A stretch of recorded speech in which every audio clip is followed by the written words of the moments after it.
The overnight air inside Millhaven Regional Hospital hung heavy and still, the way hospital air always did past midnight, carrying antiseptic and something older underneath. Ilara Voss walked through it without hurrying. She was 31, with dark hair pinned flat beneath a pale blue scrub cap, steady gray eyes that took everything in, and a navy uniform worn soft from washing. A small enamel pin of a compass rose sat at her left collar, the only thing on her that caught the light.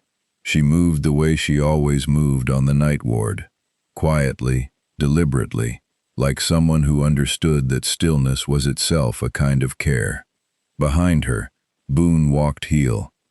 Boone was a 4-year-old Belgian Malinois, hospital certified, lean and amber dark, with ears that stayed forward even when the rest of him was still. He wore a green working vest with a yellow patch on the side that said, Medical Alert K9 in clean block letters. His nails tapped softly on the polished floor. He never strained the lid. He simply moved beside Ilara with the quiet confidence of an animal that knew exactly what it was there to do. They turned into Ward C at 11 minutes past midnight. What happened next would stop 5 people in their tracks, pull a charge nurse from her station at a run, and eventually bring a doctor down from the 3rd floor who had not been on this ward in over a year. It started with Boone. He walked the ward the way he always did, measured, calm, past bed 1, past bed 2, past bed 3. Then he reached bed 4, and he stopped. He sat. He did not bark. He did not whine. He simply planted himself at the left corner of bed 4 and looked up at Ilara, and then he stayed there. Every person who witnessed it said the same thing afterward.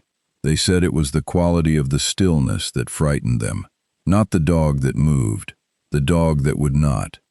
What nobody there knew was that this was not the first time Ilara Voss and Boone had stood together at a bedside and refused to walk away.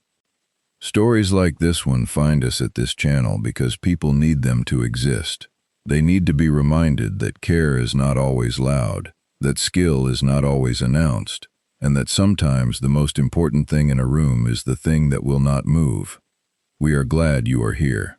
If this is your first time watching Junie Told Me, please consider subscribing. We tell stories like this one every week. And before we go further, we want to ask you something simple. Has anyone ever believed in you before you believed in yourself? Leave your answer in the comments. We read every one. Ilara had been at Millhaven Regional for 2 years, 3 months, and 11 days.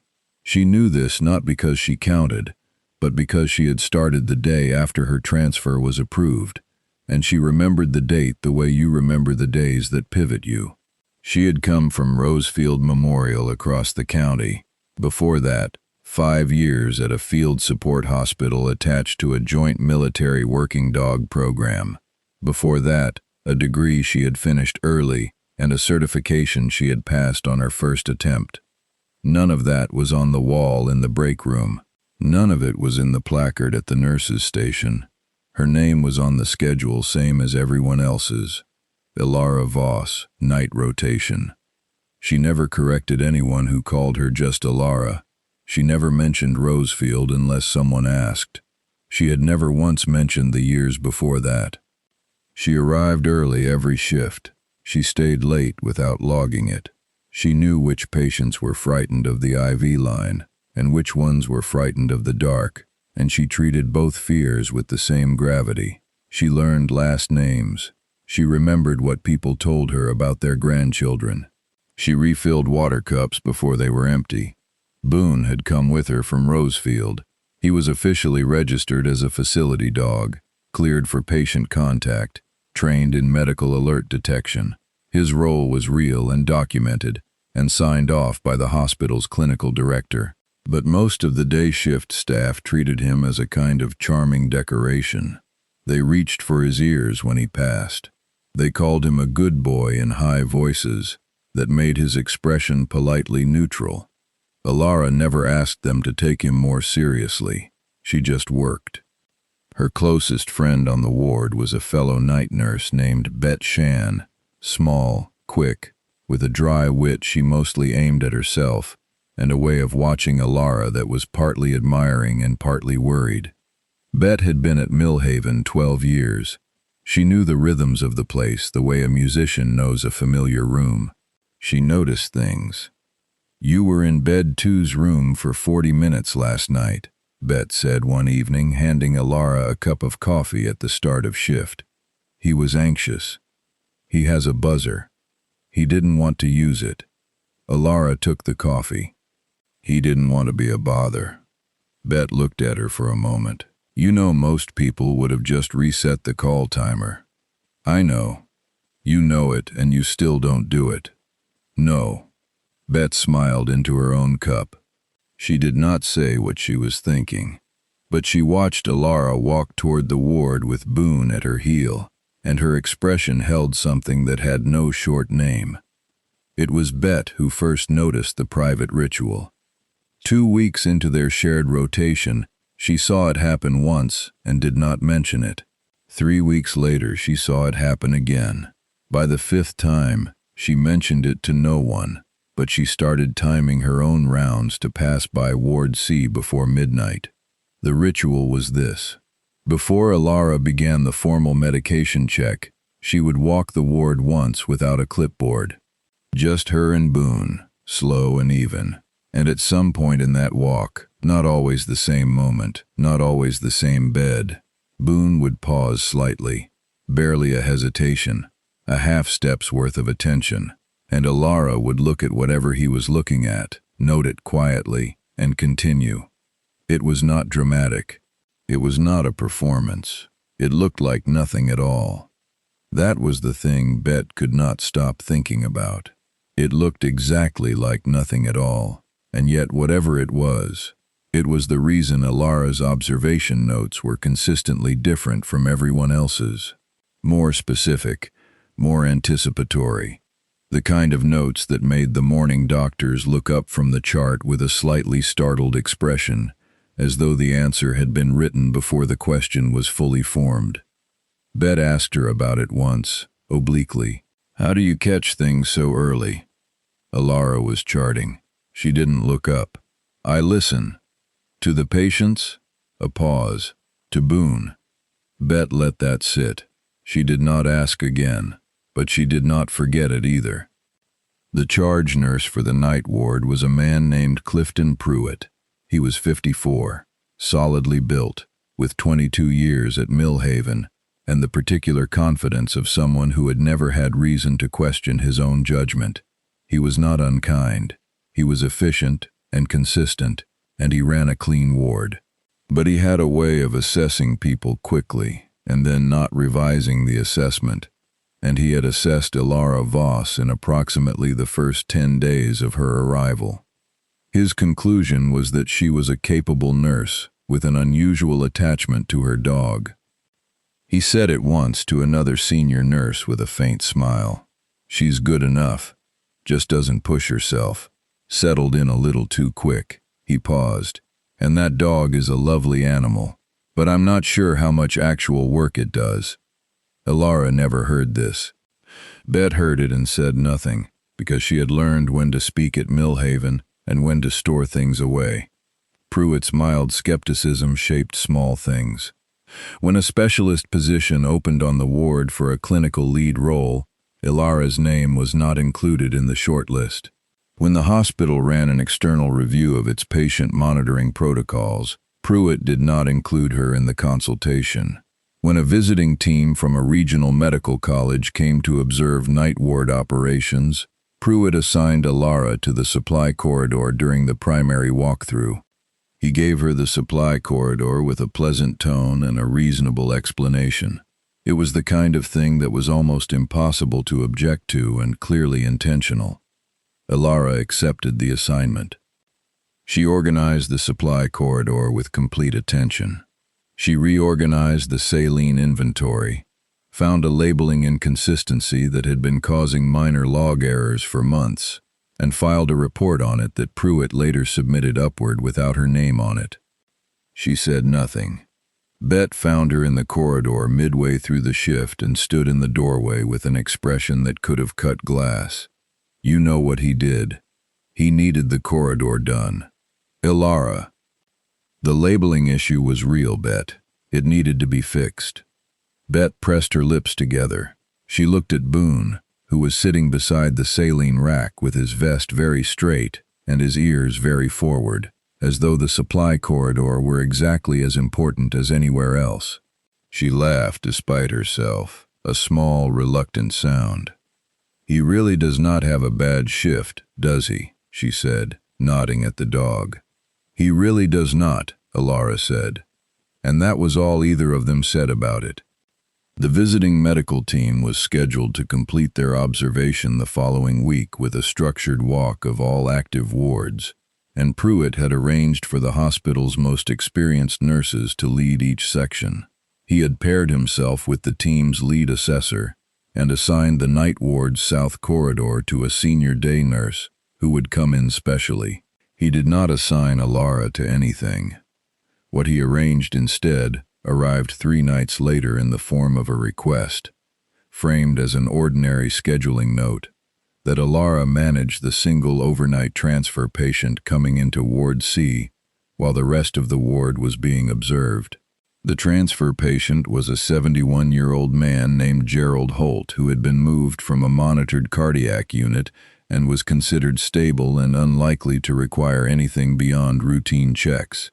Pruitt made the arrangement in front of 3 colleagues. He said it was a matter of experience levels and ward flow. He said the transfer needed a steady pair of hands. He said it with complete sincerity, and no one in the room said anything. And afterward, Bet walked very quickly to the stairwell and stood there for a moment by herself. Ilara was not in the room when it was decided. She was told by Bet that evening. She was quiet for a moment. Then she said, Gerald Holt. You know him? No, but I'll look at his chart tonight. She straightened her scrub cap. Make sure he's comfortable before the team arrives. Bet watched her. That's all you're going to say? Ilara looked up, and something moved very briefly through her gray eyes, and then it settled. The transfer matters, she said. He's a real patient. She picked up her clipboard. Boone stood beside her. They walked toward Ward C together in the pale overhead light, and Bet stayed in the doorway watching them go, and she thought, You have no idea what you are missing, and you are the only person in this building who doesn't know it. The night of the observation began under the building's overhead fluorescence, which cast the corridor outside Ward C in a steady, unforgiving brightness. The visiting team arrived at 9 in the evening, 7 people in lanyards and pressed clothing, notebooks in hand. Pruitt walked with them, 2 paces ahead of the lead assessor, his voice carrying easily down the corridor. Ilara was already inside Ward C. Gerald Holt was asleep in bed 4. He was small in the way some older men become small, as though the years had pressed him down gently toward the earth. His chart showed a stable rhythm, unremarkable vitals. Nothing flagged. He had eaten dinner. He had asked the orderly for a second cup of tea. He had said thank you twice. Ilara ran her first checks at 9:15. Everything normal. Boone walked the ward at 9:20. He paused at bed 4. Not a long pause, half a step. Ilara looked at Holt. His color was fine. His breathing was even. The monitors showed nothing changed. She noted the pause on her pad, made a secondary check of the leads, found nothing, and continued. Boone walked the ward again at 10:30. He sat down at bed 4. He did not move. Ilara came to him. She checked Holt's pulse manually. She checked his blood pressure. She listened. Everything the machine said was true. Everything looked fine. She looked at Boone. He looked at bed 4. She sat down in the chair beside the bed and she waited. The corridor outside the ward's glass partition was full of light and movement. She could see the visiting team through the glass, moving in a slow cluster, Pruitt's broad back at the head of it. She could see Bet at the far nurses' station, glancing toward Ward C every few minutes. The whole of the observation was happening on the other side of that glass, and Alara was in here, in the quiet, with an old man asleep in a bed and a dog that would not leave. No one was watching Ward C. She told herself that did not matter. For 40 minutes, she sat. She ran vitals every 12 minutes. She watched Holt breathe. She watched Boone, who never shifted, never lay down, never relaxed his posture by a single degree. She pulled his chart again and read it from the beginning. Then she saw it. Not on the current sheet. 3 pages back, from the referring unit. A notation that was technically within normal range, technically unremarkable, the kind of thing that in isolation meant nothing, and in context with 3 other small entries in the same chart, meant something she could not yet name, but could feel the outline of.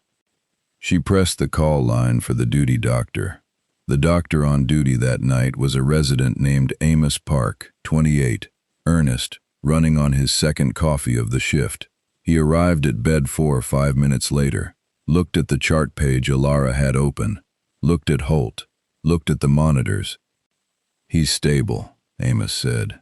"He is now," Alara said. "I want a second opinion." Amos looked at her. He looked at Boone, who was still sitting at the bed corner.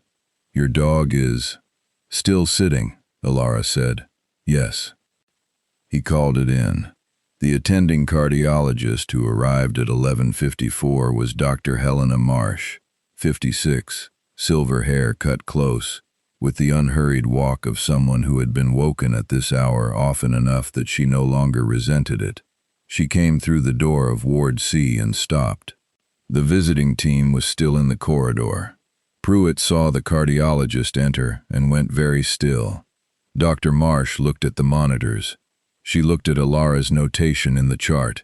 She looked at the 3 previous entries Alara had circled in light pencil, very faint, just enough to mark them. She looked at Gerald Holt, asleep and peaceful in bed 4. She looked at Boone. For the first time, she looked at the dog for a long moment. Then she looked at Alara. "How long has he been sitting there?" Dr. Marsh asked. 53 minutes. Dr. Marsh did not move. She was still in the particular way that held everyone else still. "And you called it in," she said. "Yes. Based on the chart notation." Alara paused. "Based on the chart notation and the dog." Dr. Marsh looked at her for 3 full seconds. Then something moved across her face. Not quite recognition, but the near side of it, the moment before a word arrives.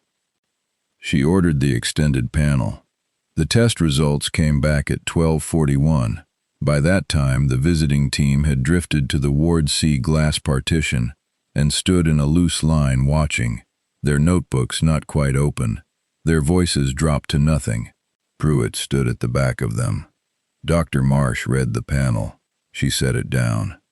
"Alara," she said, "come here a moment." Alara came.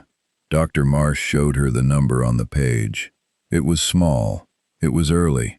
It was the kind of thing that in 6 hours would have shifted from an anomaly into an emergency, and in 12 hours might have become something else entirely. Caught at 12:41 in the morning, it was manageable. It was a quiet intervention that would happen now, in the dark, before anything loud could follow. Gerald Holt was awake by 1 in the morning. He was calm. He thanked Alara twice, the same way he had thanked the orderly for the tea, with the steady politeness of someone who had been raised to treat every kindness as particular. Bet was at the door of Ward C. She had not been assigned there. She was just there. She watched Alara speak quietly with Dr. Marsh, and her hand rested on the doorframe, and she did not say anything at all. The visiting team stood at the glass. Pruitt stood among them.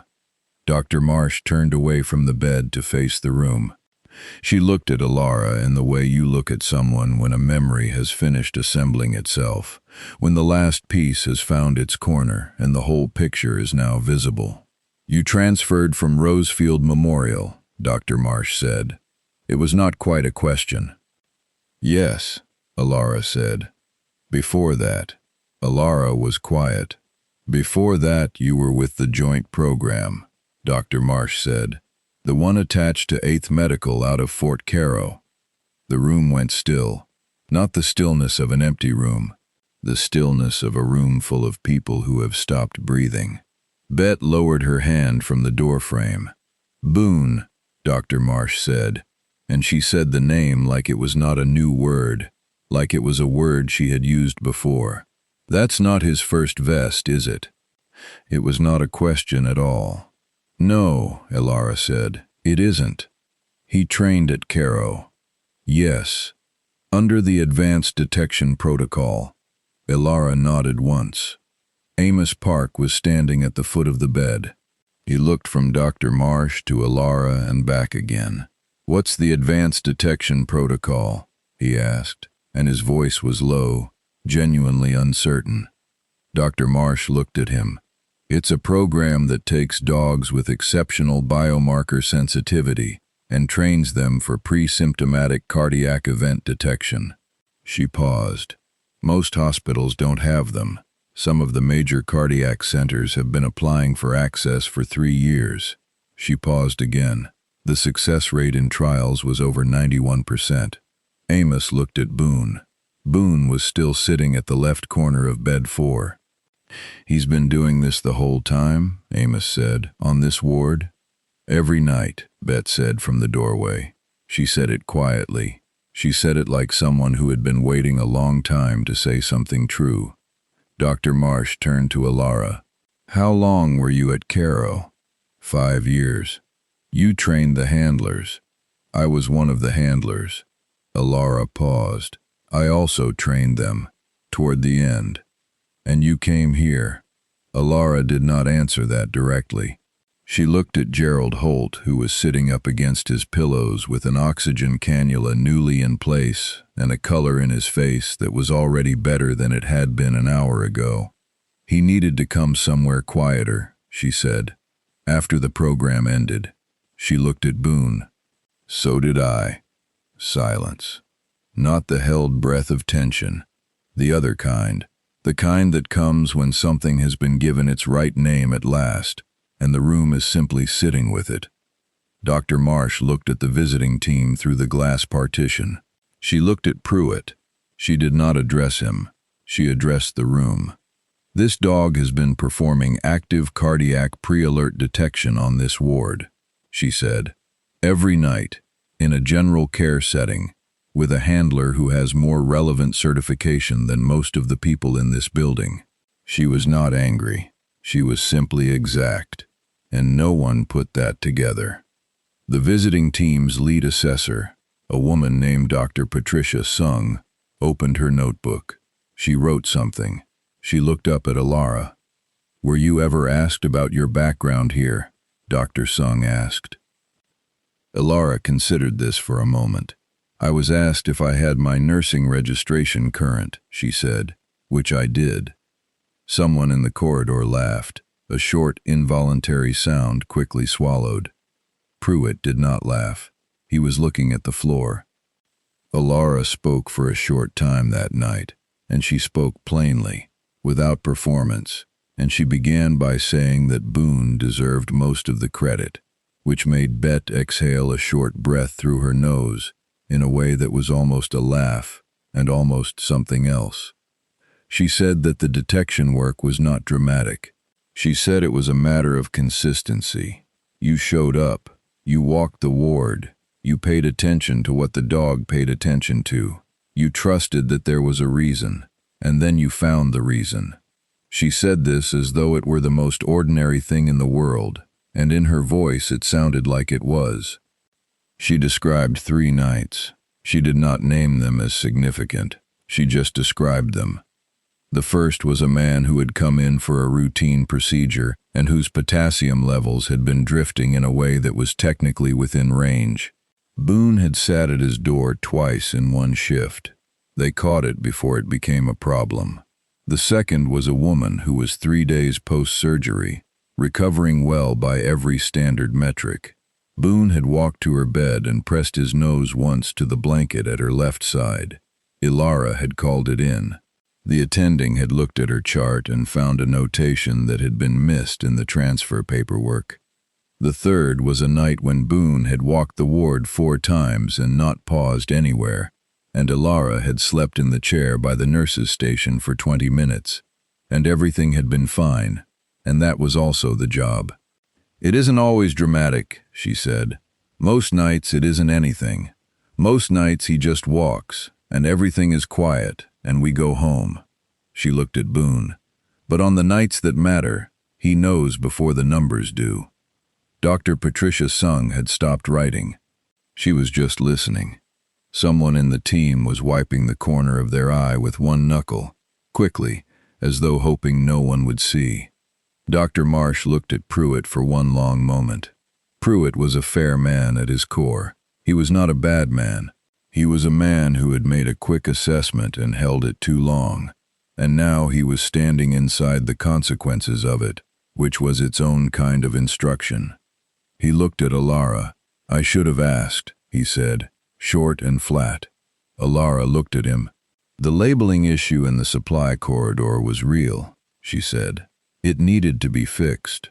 She said it without irony and without comfort, just plainly, and then she looked away. That was all. The applause started with Amos Park. He pressed his hands together once and then kept going, and then the visiting team joined him, and it was not loud applause, not the kind that fills a room. It was the kind that is sincere enough to feel like something being placed carefully on a table. Gerald Holt from bed 4 lifted one hand in a small wave. Boone, for the first time in 2 hours, stood up, stretched his front legs forward in a long, unhurried bow, and then sat back down. Someone near the door said, "Oh," and then was quiet. Months passed. The ward changed the way wards change, not all at once, not with ceremony, but in the accumulation of small decisions that add up to something new. Dr. Sung's report included a formal recommendation for expanded working dog integration in the hospital's cardiac monitoring protocols. The recommendation was accepted. 3 hospitals in the region requested consultation. Ilara's title changed. Her hours did not. She still arrived early. She still stayed late. She still knew which patients were frightened of the dark. Boone still walked Ward C every night at 9:20. But now people knew why. And now, when he paused, someone always noticed. The ritual that everyone anticipated most was the one that had no official name. It happened every shift, just after 9, when Ilara and Boone entered the ward. The patients who were awake and had been there long enough to know would turn their heads toward the door. The newer staff would watch the experienced ones to understand what they were looking for, and then Boone would walk, steady and sure, and whatever he decided by the end of that walk would shape what happened next. One evening, a small girl was visiting her grandfather in bed 2. She was 7, maybe 8, with her hair in 2 loose braids and her grandfather's large hand around her small one. She watched Boone walk the ward with the complete attention that children give to animals, as though they recognize something in them that adults have been taught to stop seeing. When Boone finished his walk and came to rest beside Ilara's chair, the girl looked up at her grandfather and asked, in the frank tone of a question that has been forming for some time, "How does he know?" Her grandfather looked at Boone. He looked at Ilara, who was charting at the small desk in the corner, her compass rose pin catching the low light from the window. He said, "He's been listening this whole time. He just never stopped." The girl thought about this for a moment. Then she nodded, satisfied, as though the answer had confirmed something she already suspected. Ilara did not look up from the chart, but the corner of her mouth moved, and Boone, who missed very little, turned his head toward her once and then looked back at the ward. Millhaven had a small glass case in the corridor outside Ward C now.